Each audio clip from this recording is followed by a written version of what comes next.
ہے ہی یہ باڈی کا ایکسپوجر ہے, لڑکیوں نے اپنے اکاؤنٹس بنائے ہوئے ہیں, وہ مرد دیکھ رہا ہے, بس ہر وقت وہ آنکھ کا زنا ہو رہا ہے. کیسے ممکن ہے کہ آپ ایک برائی کا ارتکاب کر رہے ہیں اور وہ برائی آپ کی اترائی کا باعث نہیں بن رہی؟ یہ کیسے ممکن ہے؟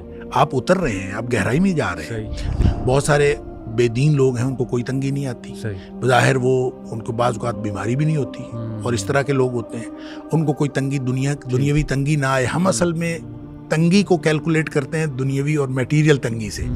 جس شخص کو اس نے تھوڑا سا گناہ کیا ہے اور اس گناہ کے نتیجے میں تنگی آ جائے اور اس کو احساس بھی ہو جائے کہ یہ گناہ کی وجہ سے ہوئی ہے, تو اس سے بڑی تو نعمت ہی کوئی نہیں کہ اس کو فوراً واپسی کا موقع مل رہا ہے اور واپسی کا احساس ہو رہا ہے کہ میں واپس چلا جاؤں. اللہ معاف کرے, کچھ ایسے حرام کاموں میں انوالوڈ ہیں, تو یہ جو بیویاں ان کی جب نو کرتی ہیں اور وہ پھر بھی مجبور کرتے ہیں, تو یہ تو شیخ میرا خیال پہلا عمل بھی کبیرہ گناہ ہے, اور یہ نو پہ انہیں ڈانٹنا یا طلاق کی دھمکی دینا یہ بھی جب ایڈ ہو جائے گا تو یہ کتنا بڑا گناہ. لوگوں کی زندگیاں برباد ہو رہی ہیں. ہمارے پاس آتے ہیں کیسز, مرد ختم ہو رہا ہے, اسے ایڈکشن اس طرح کی ہو رہی ہیں اور عورتیں بیچاری رول رہی ہیں. تو میرا خیال مساجد سے بھی آواز بلند ہونی چاہیے. ویسے اگر میں آپ کو کھل کے بتاؤں تو یہ والے جو پہلا جو ہم نے ڈسکس کیا جو حرام عمل ہے, یہ زیادہ سننے میں ایسا آ رہا ہے, انہوں نے بھی مجھے بتایا جو ماشاءاللہ معلمہ ہیں, کہ یہ مڈل ایسٹ میں جو لوگ گئے ہوئے ہیں تھوڑا سا لوور کلاس بیک گراؤنڈ سے, تو وہ ٹک ٹاک دیکھنا, اور پھر ظاہر ہے وہ ٹک ٹاک آپ کو پتہ ہے بہت ہی خرابی کی طرف لے جاتا ہے انسان کو. اس میں ہے ہی یہ باڈی کا ایکسپوجر ہے, لڑکیوں نے اپنے اکاؤنٹس بنائے ہوئے ہیں, وہ مرد دیکھ رہا ہے, بس ہر وقت وہ آنکھ کا زنا ہو رہا ہے. پھر وہ ایجوکیشن ہے نہیں, بالکل اویئرنیس ہے نہیں, تو وہ اس طرف شیخ زیادہ جاتے ہیں, مطلب جتنا میں نے سنا ہے. تو اس کے اثرات گناہوں کے, جنرلی گناہوں کے اثرات بھی, اور خصوصاً اس عمل کے کیا آپ کی فیملی پہ, آپ کے بچوں پہ, آپ کی اوور آل سوشل لائف پہ بھی اس کے اثرات جو ہے وہ کیوں نہیں اثرات ہوتے؟ جب ایک عام گناہ ہے, عام برائی ہے, اور اس برائی کے آپ کے سوشل لائف کے اوپر اثرات ہوتے ہیں. آپ کا وہ جو پہلے میں نے آپ کو چڑھائی اور اترائی کی مثال دی ہے, یہ کیسے ممکن ہے کہ آپ ایک برائی کا ارتکاب کر رہے ہیں اور وہ برائی آپ کی اترائی کا باعث نہیں بن رہی؟ یہ کیسے ممکن ہے؟ آپ اتر رہے ہیں, آپ گہرائی میں جا رہے ہیں. لہذا جب آپ گہرائی میں جا رہے ہیں, تو جب میاں بیوی کا باہمی تعلق گہرائی کی وجہ بن رہا ہے, تو اس کا مطلب ہے اس کے سوشل امپیکٹ ہے. اور وہ جو سوشل امپیکٹ ہے وہ آپ کے, دیکھیں کچھ چیزیں ایسی ہوتی ہیں جو مرئی ہوتی ہیں, نظر آتی ہیں, اور کچھ چیزیں نظر نہیں آتی, اور جو نظر نہیں آتی وہ کتنے اثرات ہیں ہمیں پتہ نہیں چلتا. غیر مرئی قسم کے اثرات ہوتے ہیں. مثال کے طور پر دیکھیں, غیبت ہے, غیبت ایک گناہ ہے, اور وہ آپ نے کسی ایسے شخص کا کیا جو موجود نہیں ہے, غیبت اسی کے لیے. تو کوئی بھی بات آپ کریں, اب میں نے آپ سے بات کی, کسی تیسرے آدمی کے بارے میں بات کی, بات ہوئی, ختم ہو گئی, لیکن یہ ختم نہیں ہوتی. نبی اکرم صلی اللہ علیہ وسلم نے اس وقت جب حضرت عائشہ صدیقہ رضی اللہ تعالیٰ عنہ نے حضرت صفیہ کے بارے میں رضی اللہ تعالیٰ عنہ کے بارے میں یوں اشارہ کر کے بتایا تھا نا کہ یہ چھوٹے قد کی ہے, تو نبی کریم صلی اللہ علیہ وسلم فرمایا تھا, عائشہ تم نے اتنا بڑا گناہ کیا ہے کہ اگر اس کو سمندر میں ڈال دیا جائے تو پورے سمندر کا رنگ بدل کے رکھا. اس کا مطلب یہ ہے کہ ہم جو بھی اس طرح کا گناہ کرتے ہیں جس کا تعلق کسی بھی دوسرے فرد کے ساتھ ہے, تو وہ گناہ معاشرتی امپیکٹ رکھتا ہے. یہ ہو نہیں سکتا کہ اس کے معاشرتی اثرات نہ ہوں. اس لیے آپ کا گھر, آپ کے بچے, آپ کے اہل خانہ اور آپ کے رشتہ دار سارے کے سارے اس سے متاثر ہوں گے with the passage of time. وہ ون وے اور دا ادر کوئی نہ کوئی مسائل آپ کو ہوتے رہیں گے. جب آپ گویا برائی میں جا رہے ہیں اور آپ اترائی کی طرف جا رہے ہیں, آپ حرام کا ارتکاب کر رہے ہیں, اور حرام کے ارتکاب کے اثرات آپ کے اوپر بھی ہوں گے, اور آپ کے ارد گرد جو ہے وہ ایک سوشل سرکل کریٹ ہو جائے گا اس برائی کا, جو ظاہر ہے اس سے دوسرے لوگ متاثر ہوں گے. بالکل, اور مطلب تنگیاں بھی آئیں گی آپ کو, ظاہر ہے آپ کی اولاد میں بھی تنگی, بیماری بھی. پتہ تنگیوں کا مسئلہ تھوڑا سا اور ہے. ایک ہے دنیاوی تنگی. دنیاوی تنگی ضروری نہیں ہے کہ آئے. اب کفار بھی تو ہیں, ان کو بھی تو نہیں آتی. بہت سارے بے دین لوگ ہیں, ان کو کوئی تنگی نہیں آتی. بظاہر وہ ان کو بعض اوقات بیماری بھی نہیں ہوتی, اور اس طرح کے لوگ ہوتے ہیں, ان کو کوئی تنگی دنیاوی تنگی نہ آئے. ہم اصل میں تنگی کو کیلکولیٹ کرتے ہیں دنیاوی اور میٹیریل تنگی سے. تو وہ تنگی نہ ہو تو ہم کہتے ہیں یار یہ وہ گناہ بھی کر رہا ہے اور موج کر رہا ہے. بالکل. دیکھیں اصل تنگی وہ ہوتی ہے کہ آپ دین کی طرف نہ جا سکیں.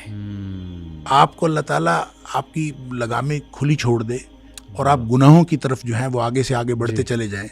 دیکھیں جس شخص کو اس نے تھوڑا سا گناہ کیا ہے اور اس گناہ کے نتیجے میں تنگی آ جائے اور اس کو احساس بھی ہو جائے کہ یہ گناہ کی وجہ سے ہوئی ہے, تو اس سے بڑی تو نعمت ہی کوئی نہیں. کہ اس کو فوراً واپسی کا موقع مل رہا ہے اور واپسی کا احساس ہو رہا ہے کہ میں واپس چلا جاؤں. اور جس شخص کو گناہ کرنے کے بعد کوئی تنگی بھی نہیں آئی, وہ اس کو تو گناہ کے اوپر اور دلیری ملتی ہے اور وہ تو اور بڑھے جائے گا اور وہ تو مسئلہ ہی کوئی نہیں ہے, وہ تو اور آگے سے آگے جائے گا. جس کو برائی اچھا اس کو مہلت ملتی جاتی ہے اور وہ گناہوں میں آگے سے آگے چلا جاتا ہے. جس کو تنگی آ جاتی ہے وہ تو میں سمجھتا ہوں بڑا بعض اوقات یہ بڑا اللہ تعالیٰ کی طرف سے انعام ہوتا ہے کہ وہ تنگی کی وجہ سے اس کو احساس ہو گیا اور وہ واپس آ گیا. جی بالکل ٹھیک. تو یہ جو چلیں میں امید کرتا ہوں انشاءاللہ یہ ہماری بھی آواز جائے, ہمارے ایسے بھائی جو اللہ معاف کرے کچھ ایسے حرام کاموں میں انوالوڈ ہیں, تو یہ جو بیویاں ان کی جب نو کرتی ہیں اور وہ پھر بھی مجبور کرتے ہیں, تو یہ تو شیخ میرا خیال پہلا عمل بھی کبیرہ گناہ ہے, اور یہ نو پہ انہیں ڈانٹنا یا طلاق کی دھمکی دینا یہ بھی جب ایڈ ہو جائے گا تو یہ کتنا بڑا گناہ. یہ تو ظاہر ہے کہ اگر کوئی شخص بغیر کسی وجہ کے کسی کو طلاق دیتا ہے جی تو وہ اپنی جگہ پہ حرام ہے جی, اور اگر وجہ جو بنائی ہوئی ہے وہ وجہ بھی حرام ہے. اللہ تو اس کا مطلب ہے حرام کے اوپر حرام, یہ تو بہت ہی بڑا گناہ ہے. لیکن کوئی شخص اگر اس طرح کرنے کے لیے اوپر تل جاتا ہے تو میں یہ سمجھتا ہوں کہ حرام کے ارتکاب کی بجائے بیوی اگر اس کے اوپر نو کر کے کھڑی ہو جائے گی اور میں یہ سمجھتا ہوں کہ اپنے اہل خانہ کو, اپنے بھائیوں کو, اپنے والدین کو کسی کو اس میں شامل کر لے, تو میرا خیال ہے کہ وہ بیوی انشاءاللہ کسی صورت بھی خسارے میں نہیں رہے گی. اس کا کوئی نہ کوئی اللہ تعالیٰ بندوبست اور کر دے گا, یا اسی کو اس شخص کو ہو سکتا ہے صرف اس وجہ سے عقل آ جائے کہ یہ دوسروں کو بتا رہی ہے. اب یہ بھی تو ایک بہت بڑی ڈیٹرنس ہے نا, کہ اگر کوئی شخص کسی کو بتا دے, آپ صرف اس کو یہ کہہ دیں کہ میں امی کو بتا دوں گی, میں ابو کو بتا دوں گی, میں فلاں کو بتا دوں گی, تو یہ بہت بڑی ڈیٹرنس ہے. وہ کہے گا نہ بتانا نا, میں نہیں کرتا آئندہ, لیکن بتانا نا. تو یہ ہو سکتا ہے کیونکہ ہمارے معاشرے کے اندر یہ بہت بڑا ایک ہے کہ کسی کو بتایا نہ جائے. اس لیے میں یہ سمجھتا ہوں کہ بیویوں کو سٹینڈ لینا چاہیے اور بہت پیار, محبت اور احترام سے سٹینڈ لینا چاہیے. اور جب آپ سٹینڈ لے کے دوسروں کو شامل کریں گے تو جس طرح کا ہمارا مشرقی معاشرہ ہے اس میں تو میرا خیال ہے کافی حد تک امکان ہے کہ صرف لوگوں کو بتانا ایک اتنا بڑا, دیکھیں میں آپ ہیں, دیکھیں سب لوگوں کو گناہ پہ کتنا ایک ٹیمپٹیشن تو ہوتی ہے. جی جی, گناہ سے روکنے کے جتنے امکانات ہیں جی ان میں سے سب سے بڑا امکان یہ ڈیٹرنس ہے, یہ والی ڈیٹرنس ہے کہ یار کسی کو پتہ نہ چل جائے. صحیح. اور یہ میں سمجھتا ہوں یہ اللہ کا اتنا بڑا کرم ہے. بالکل ٹھیک, بالکل کہ آپ کسی خطے میں ہوں. جی مطلب میں اپنے بچوں سے کہتا ہوتا ہوں کہ میں دنیا کے کسی خطے میں جاتا ہوں, ایسا کبھی ہوا نہیں ہے کہ کوئی شخص مجھے جاننے والا نہ ملے. صحیح. تو پھر میرے پاس گناہ کرنے کی جگہ کون سی ہے؟ صحیح.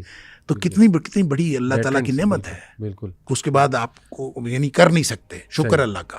تو باوجود اس بات کے کہ آپ کے اندر جو ہے ایک احساس موجود ہے, ایک اس کی ڈیزائر موجود ہے, اور اس ڈیزائر کو آپ اوور کم کر رہے ہیں. اوور کم کرنے کے لیے اللہ نے انعامات دے دیے ہیں. اللہ تعالیٰ نے آپ کو اس طرح کا پوزیشن ایسی دے دی ہے, معاشرے کے اندر ایسی پوزیشن دے دی ہے کہ آپ کچھ کر نہیں سکتے. تو اللہ کا شکر ہے. تو اسی طرح سے میں یہ سمجھتا ہوں کہ اگر خواتین اس بات پہ اپنے سوشلی اپنے ارد گرد کے جو دائرہ کار ہیں ان لوگوں کو انوالو کریں تو میرا خیال ہے شاید وہ رک جائیں گے. اس میں بہت بڑا امکان ہے کہ وہ رک جائیں گے. اور اگر نہیں بھی رکتے تو حرام پہ تو سٹینڈ لینا ہے. حرام پہ تو کوئی کمپرومائز نہیں ہے نا. بالکل صحیح. باقی اس کے علاوہ میں یہ سمجھتا ہوں جو اس کے علاوہ ہے نا, جو دوسرا پارٹ, اس پہ میں اپنی بہنوں سے, اپنی جو خواتین ہیں مسلمان بہنیں, چاہے مغرب میں ہوں چاہے مشرق میں ہوں, اور مسلمان بھائی جہاں کہیں بھی ہیں, میں یہ سمجھتا ہوں کہ ان سب کو ایک دوسرے سے کمپرومائز کرنا چاہیے. اور اس کی کمپرومائز کی حد جو ہے آئیدر وے کلوز ہو سکتی ہے. صحیح. یعنی یہ نہیں کہ ضروری نہیں ہے کہ آپ کسی ایک طرف ہوں, بالکل ٹھیک, آئیدر وے کلوز ہو سکتی ہے, اٹ ڈزنٹ میٹر. جب آپ حرام سے باہر ہیں تو انشاءاللہ یہ کوئی مسئلہ نہیں ہے. بالکل ٹھیک, بالکل ٹھیک. اس میں شیخ ذمہ داری پہ اگر بات کی جائے, مساجد کی کیا ذمہ داری ہے, علماء کی کیا ذمہ داری ہے, حکومت کی کیا ذمہ داری ہے, انسٹیٹیوٹس کی, تاکہ ان تک بھی آواز جائے, کیونکہ یہ اب وہ معاملات شیخ نہیں ہیں جن پہ بات نہیں ہونی چاہیے, یا ہم کہیں یار یہ چھوٹے معاملات ہیں, باقی معاملات بڑے ہیں. لوگوں کی زندگیاں برباد ہو رہی ہیں. ہمارے پاس آتے ہیں کیسز, مرد ختم ہو رہا ہے, اسے ایڈکشنز اس طرح کی ہو رہی ہیں, اور عورتیں بیچاری رول رہی ہیں. تو میرا خیال مساجد سے بھی آواز بلند ہونی چاہیے. دیکھیں, مساجد سے جو آواز بلند ہوگی وہ کیا ہوگی, وہ یہی ہوگی جو میں آپ بات کر رہے ہیں. جی جی. مساجد والے بے حیائی کے خلاف بات کر سکتے ہیں. صحیح. مساجد والے یہ کہہ سکتے ہیں کہ یہ آنکھوں کا زنا ہوتا ہے, اس سے بچ جائیں. مساجد والے یہ کہہ سکتے ہیں کہ ہاتھوں کا بھی زنا ہوتا ہے. مساجد والے آپ کو احادیث سنا سکتے ہیں. مساجد والے آپ کو, اور میں نہیں سمجھتا کہ نہیں سنائی جا رہی, ہر جگہ پہ احادیث بھی سنائی جا رہی ہیں, لوگوں کو موٹیویشن بھی دی جاتی ہے کہ اس طرح کی حرکتیں نہ کریں. مثال کے طور پر دیکھیں, میں نے وہ حدیث سنائی تھی, پتہ نہیں کس پلیٹ فارم پہ, کس میڈیا پلیٹ فارم پہ سنائی, اور وہ بہت یعنی وائرل ہوئی. اور مجھے پوری دنیا میں وہ جو تنہائی والی حدیث ہے جو حضرت ثوبان رضی اللہ تعالیٰ عنہ, اب وہ دیکھیں اسی طرح میڈیا پلیٹ فارم پہ میں نے عرض کیا تھا, اور نبی کریم صلی اللہ علیہ وسلم نے, مجھے تو لگتا ہے وہ حدیث ہے ہی آج کے دور کے بارے میں. دیکھیں صحابہ کرام کے دور میں کیا وہ حدیث کیا ہوگی. اگرچہ میں نے جب یہ حدیث بہت دفعہ مختلف جگہوں پہ سنائی اور یہ وائرل بھی ہوئی, تو مجھے کہیں ایک دو جگہ سے ایسا فیڈ بیک بھی آیا کہ اس حدیث کے اندر جو ہے ٹیکنیکلی نکارت ہے. صحیح. وہ خیر ایک ٹیکنیکلٹیز, یہ محدثین کا کام ہے, اس کو دیکھیں. لیکن جو معروف بات ہے یہ کہ حدیث صحیح ہے, اور اس کی درایتاً بھی صحیح ہے. اور جب اس کو آپ دیکھتے ہیں آج کے دور میں اس کو لگاتے ہیں, تو وہ مجھے یہ لگتا ہے کہ امپلیمنٹ ہی آج کے دور میں ہوتی ہے. اور جس کو آپ, یہ میں اور آپ جس ایشو کے اوپر بات کر رہے ہیں کہ لوگ جو کچھ دیکھتے ہیں اس کا پھر امپیکٹ ہوتا ہے. اس کا جو نبی کریم صلی اللہ علیہ وسلم نے فرمایا, اچھا حدیث کے الفاظ دیکھیں, میں اپنی امت کے ایسے لوگوں کو جانتا ہوں, لَأَعْلَمَنَّ, میں لازماً ان لوگوں کو جانتا ہوں کہ جو میری قوم کے لوگ ہیں, میری امت کے لوگ ہیں, میں ان کو جانتا ہوں کہ وہ قیامت والے دن تہامہ کے پہاڑوں کے برابر اعمال لے کے آئیں گے. اس کا مطلب ہے بہت اچھے اعمال کیے ہوں گے, تہامہ کے پہاڑوں کے برابر, اور تہامہ کے بہت اونچے پہاڑ ہیں. پھر نبی کریم صلی اللہ علیہ وسلم, صحابہ ڈر گئے, اللہ کے رسول صلی اللہ علیہ وسلم آپ ہمیں بتا دیں, ہمیں ان کے بارے میں بتائیں, اس لیے کہ ہمیں تو ان کا پتہ نہیں ہے. تو نبی کریم صلی اللہ علیہ وسلم تمہارے جیسے ہیں, تمہارے جیسی ان کی صفات ہیں, اور تمہاری جیسے ان کے جسم ہیں, تو تمہارے جیسے معمولات ہیں, جو معمولات تم کرتے ہو وہ کرتے ہیں. تو پھر فرق کیا ہے؟ نبی کریم صلی اللہ علیہ وسلم ان کا فرق یہ ہے, اذا خلو بمحارم اللہ انتہکوہا. فرق یہ ہے کہ جب تنہائی میں ہوتے ہیں تو اللہ کی حرمتوں کو پامال کرتے ہیں. اب تنہائی میں حرمتوں کو پامال کرنا, میں یہ عرض کرتا ہوں کہ صحابہ کرام کے دور میں ایک آدمی, اس نے کنڈی لگا لی اپنی اندر سے, کمرے میں بیٹھا ہوا ہے, تنہا بیٹھا ہوا ہے, تو وہ صحابہ کرام کے دور میں وہ تنہائی میں کیا حرمت پامال کرے گا؟ صحیح. یہ حرمت پامال کرنے کا دور تو اب ہے کہ ہر شخص کے ہاتھ میں موبائل ہے, اور وہ جہاں مرضی بیٹھا ہے وہ تنہائی کے اندر حرمت پامال کرے گا. لہٰذا اس کو اپنا دین برباد کرنے والی بات ہے, اپنا سب کچھ, سارے اعمال برباد کرنے والی بات ہے. تو میں یہ عرض کر رہا تھا کہ جو علماء ہیں وہ, مجھے نہیں لگتا کہ وہ مساجد سے اس کے اوپر آواز بلند نہیں ہو رہی. میں نہیں سمجھتا کہ علماء جو ہیں اس کے اوپر بات نہیں کر رہے. ہر جگہ پہ بات ہوتی ہے, لیکن تھوڑا ڈھکے چھپے انداز میں بات ہوتی ہے. کچھ شریعت کا بھی تقاضا ہے اور ہمارے معاشرے کا بھی تقاضا ہے کہ ڈھکے چھپے انداز میں ہی بات ہو. لیکن اس کا جو دوسرا پہلو ہے, جو پریکٹیکل اسپیکٹ ہے, پریکٹیکل اسپیکٹ چونکہ سب کے سامنے بھی نہیں ہوتا, لہٰذا ہر شخص جو ہے وہ اپنے حساب سے بات کرتا ہے, اور یہ بات ہو رہی ہے. جو میں یہ سمجھتا ہوں, اس کے آپ جو کہہ رہے تھے کہ حکومت کو کیا کرنا چاہیے,